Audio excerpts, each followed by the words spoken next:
welcome to Dialogue. 2025 marks the 80th anniversary of the victory of the Soviet Union's Great Patriotic War. Chinese President Xi Jinping paid a state visit to Russia to attend the celebrations last week and held his first face-to-face meeting with President Vladimir Putin this year. While reporting on these events in Moscow, I spoke with experts and officials from different sectors of Russian society to see how Russians assess the war from 80 years ago and also the important lessons we should remember today. In the first half of our show, I'm joined by Vladimir Sotnikov, Associate Professor of International Relations at the National Research University Higher School of Economics. And in the second half, I'm joined by Sergey Sanakoev, Vice Chair of the Russia-China Friendship Association. That's our topic. I'm Xu Qinduo.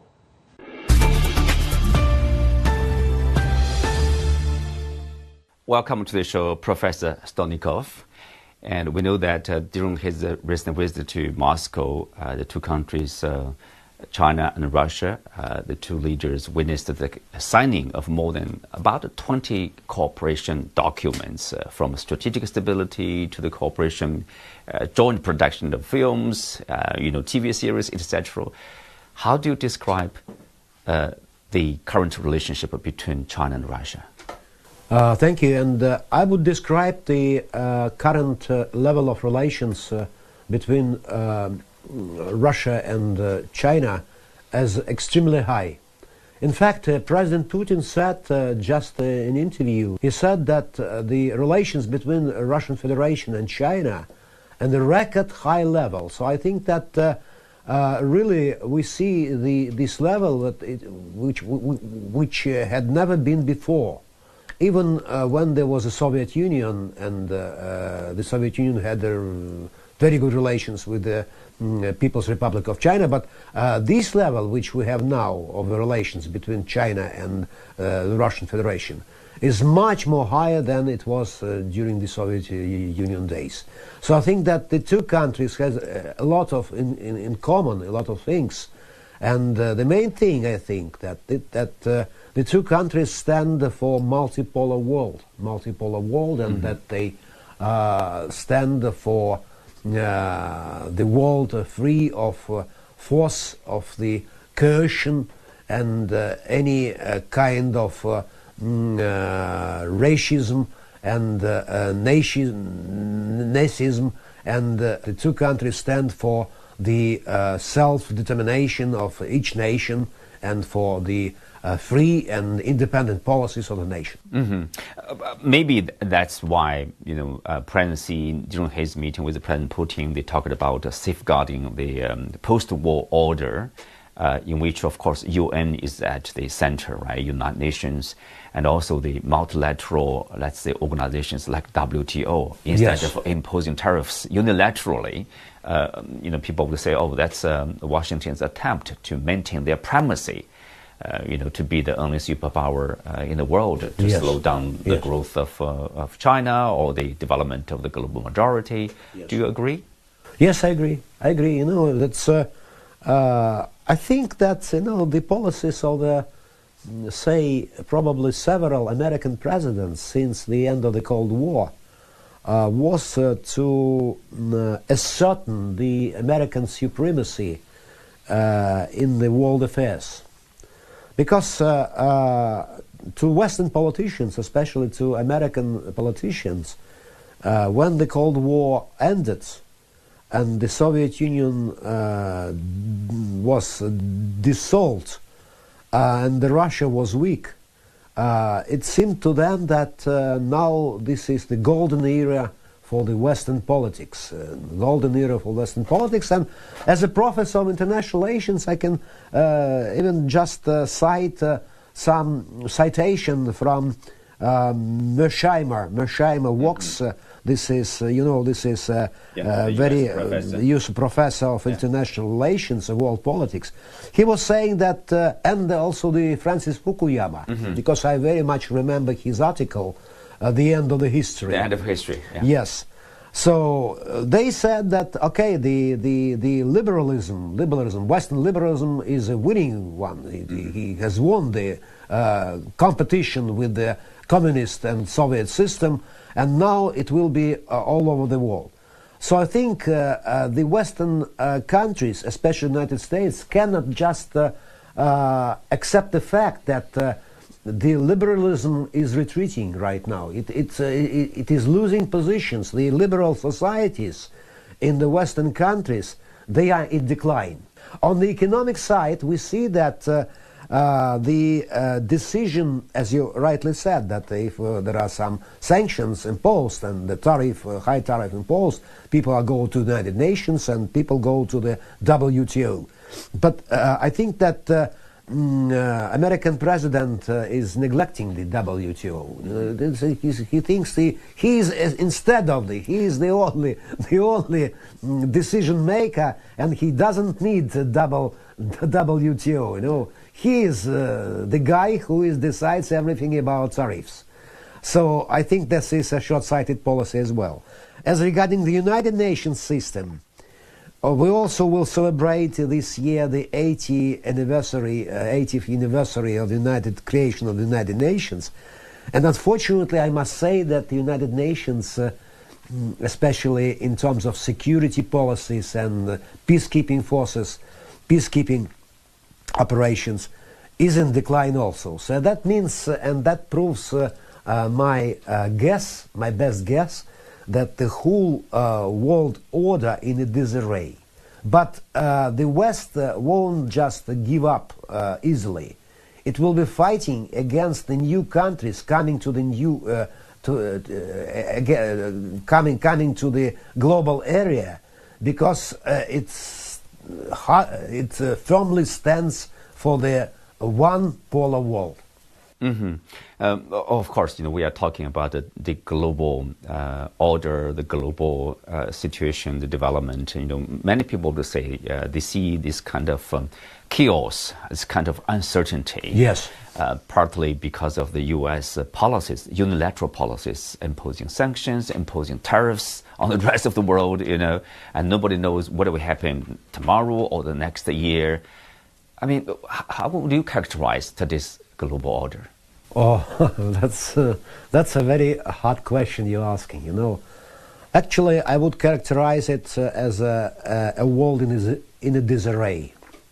In a disarray, why? Because from one hand we have continuing Ukrainian war between Russia and Ukraine.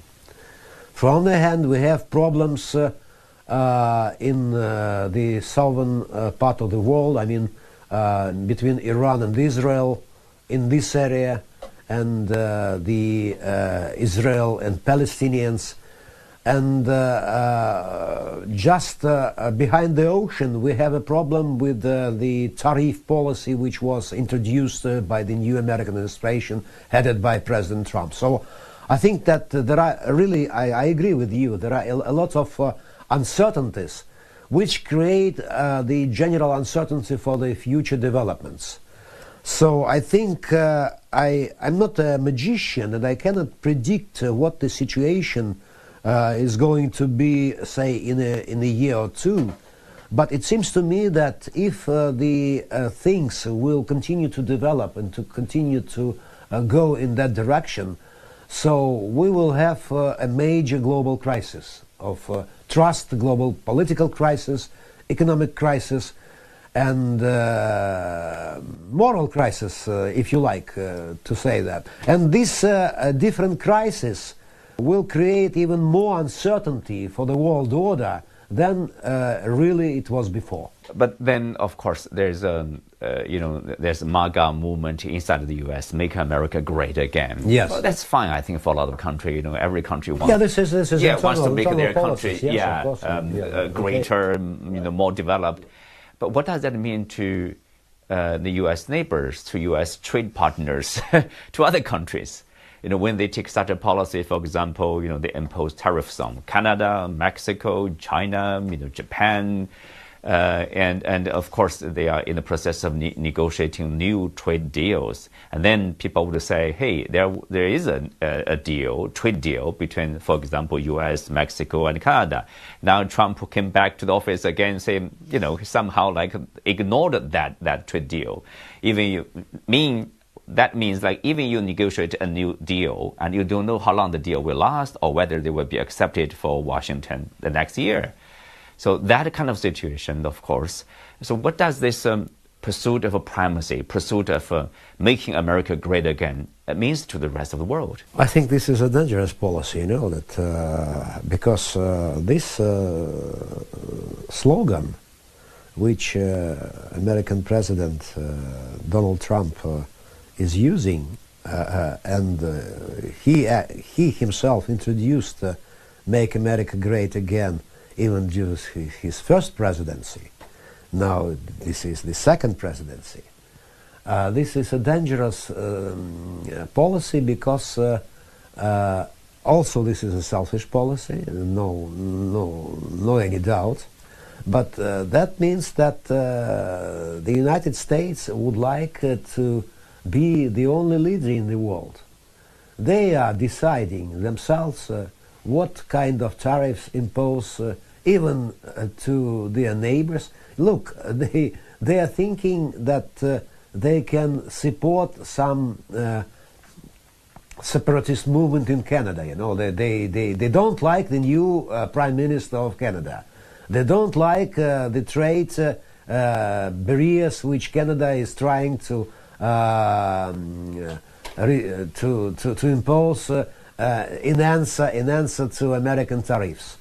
So, on the other hand, from the southern border, the United States, and this is also the creation of the Trump policies, is rapidly erecting the wall between Mexico and the United States. And look what he did and what he is doing with the hundreds of thousands of immigrants from these other countries. The crackdown. The crackdown, actually. He decided just to throw them from the United States. This is a dangerous policy, actually. You know, that means that the United States and Trump, despite all his virtues, like a liberal-minded president, despite his virtues and his support of the peaceful settlement of the Ukrainian war, he wants to be the only arbiter in the international relations, in the only and the sole arbiter in the world affairs. Coming to, let's say, the relationship between Russia and the U.S., it seems like Washington is, if you look at their signal, the message, they try to improve relationship with Russia. The purpose is said to be, we need to separate Russia from China, because they don't like to see the two countries, as we said, getting closer and closer. Will they succeed? No, I don't think so. I don't think so at all. They won't succeed in getting China and Russia apart from each other. Both Russia and China have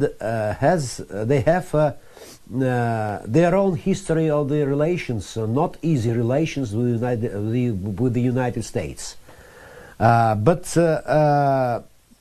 I think that they will be not successful. I mean, the United States won't be successful in getting Russia and China apart from each other, because the Russia and China had a very strong ties and a very strong strategic cooperation. Strategic cooperation. That's the word. That's the key word.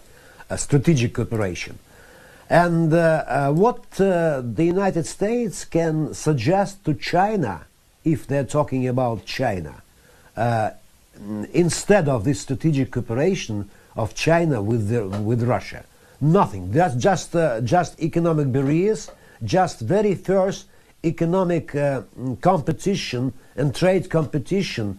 They are prohibiting Chinese companies on the Russian territory. Look what they did several years ago. I think it was 2 years ago. What they did with the Huawei company. You know, Yes. They prohibited the selling of the goods of the Huawei company. No, this is not a way to deal with a sovereign country. But Russia never did that. No. So that means that our Chinese friends know about that, and Russia also know about that. Even despite some rapprochement which is supposed to, and we are supposed to be witnessing right now between the United States and Russia, first of all, I think this is a long way to go with this rapprochement policy, because we even didn't have the summit between a Russian leader and the American president. It's far away in the future. I don't think that this summit will be just in the coming months, probably in summer. But it's quite the two countries should cover quite a way to rapprochement. So that means that the United States cannot press Russia to severe ties with China. That's why I'm talking that it's no way at all to alienate Russia from China or China from Russia. Mm-hmm. Thank you, Professor. Thank you for speaking. Thank you very to us. much. Thank you. Thank you. Thank you.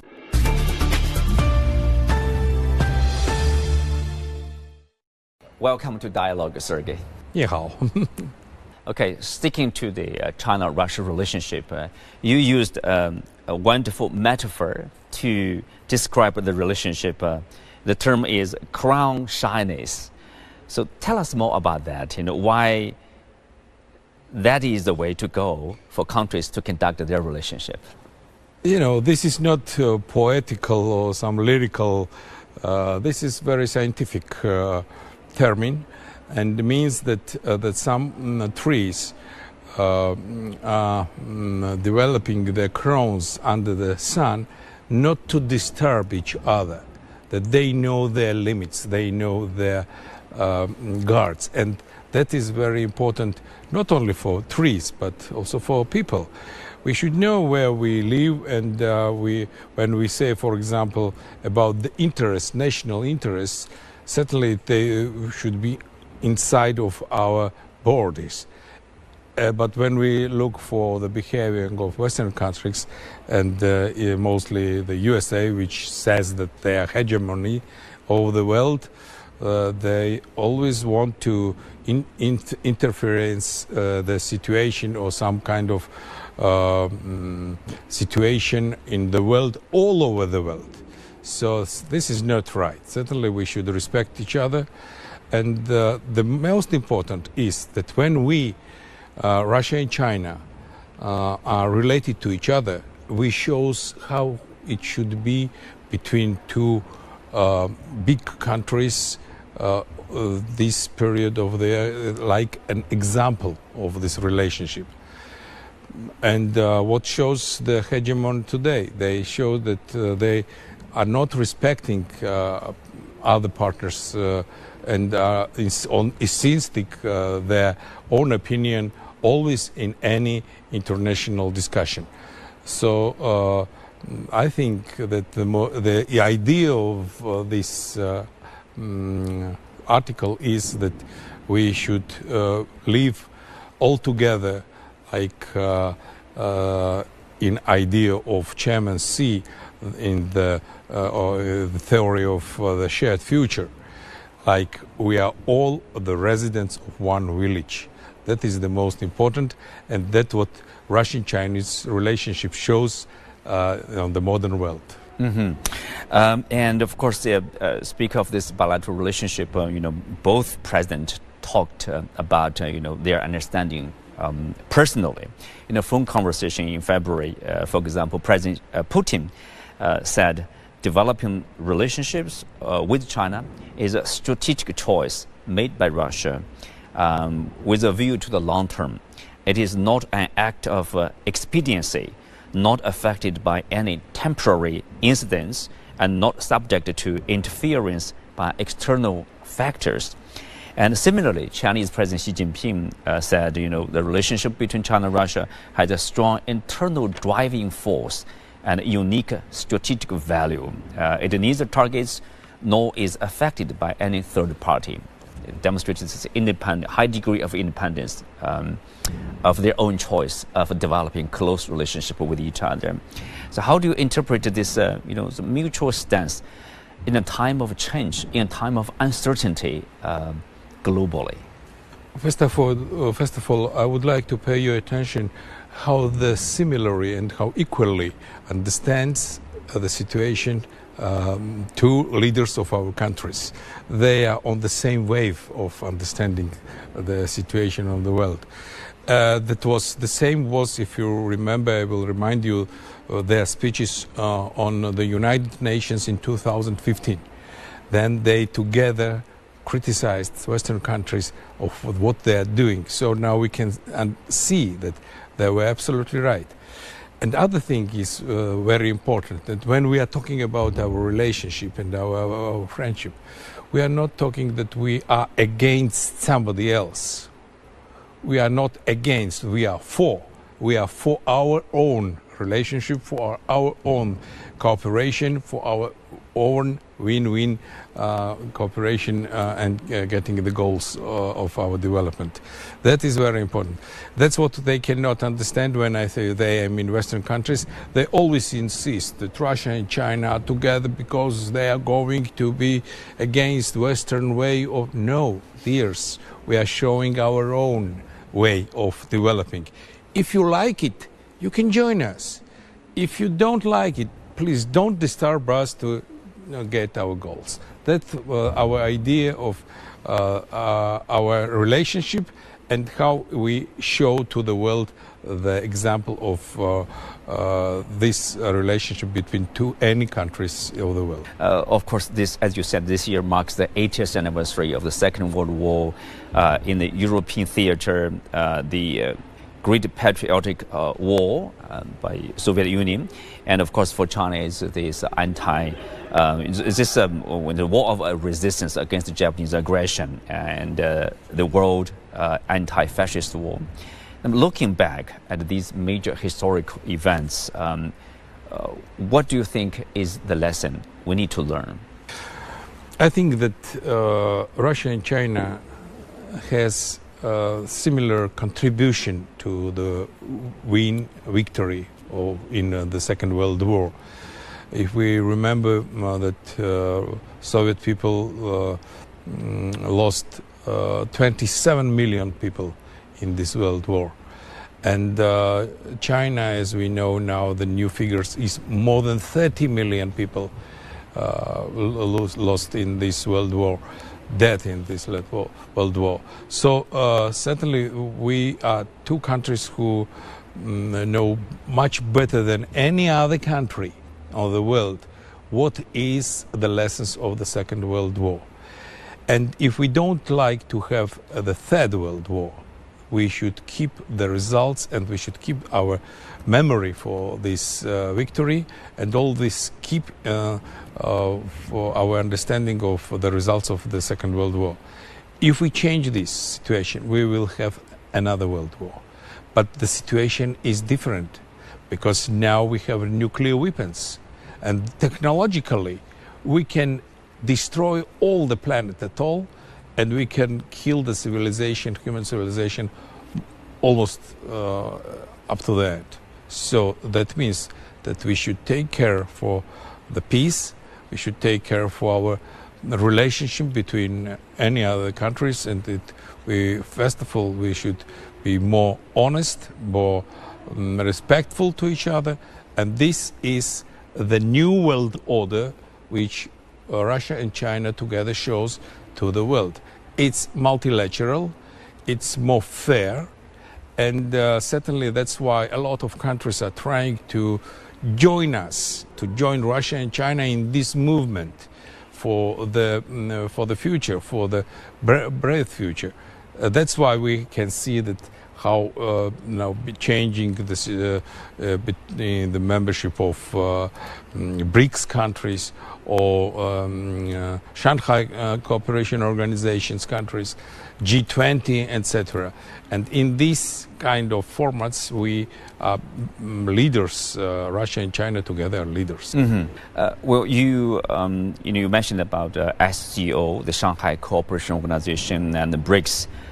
You have written that one of the features of the new institution like BRICS, SCO, or OEIIB is their openness, which fundamentally differentiates them from the exclusive Western-centric model of globalization. Tell us more on that. Yes. By the way, if we have a look for the history of this kind of structures, the institutions which were created by Western countries like WTO or the World Bank, etc., they made specially as a mechanism for the capitalistic countries and for capitalism. But when China and Russia joined them, for example, WTO, they say, oh, we don't, now it's not interesting for us. Why? Because they begin to create another integration processes. You remember that was Trans-Pacific partnership yeah. and Transatlantic investment partnership. So what they say directly, this is only without China and Russia. Yeah, anyone but China. Yeah. So crazy. TPP. Yeah. It's so crazy. How have you ever looked to the map of the world? Can you imagine Russia, China? This is the biggest countries of the world. How you are going to deal with the world without these two countries? Yeah, to isolate the two absolutely countries. Crazy. When we are talking about our relationship and our integration process, by the way, our integration is very much deeper than BRICS country or SCO countries, because also we are making the conjunction of our integration processes, what we already called as an integration of integrations. I mean the construction of Eurasian Economical Union and the doctrine of One Belt, One Road, yeah. IDAILU. So these two integration processes are now in conjunction, and we are talking that we are open. Any other country, even USA, if they like, to join us, yeah. Okay, you can join us, because we are talking about some common view of the understanding of the situation. That is, again, show us who is right and who is wrong. As I also would like to mention these three very important initiatives from Chairman Xi. I mean the global initiative of the development yeah. Of security and the civilization. Yes. These three initiatives of China's government, as also the theory of the shared future or the Belt and Road Initiative. This is very important things to get new era of the human's development. Thank you, Sergey. Thank you for speaking with us. Thank you. All the best.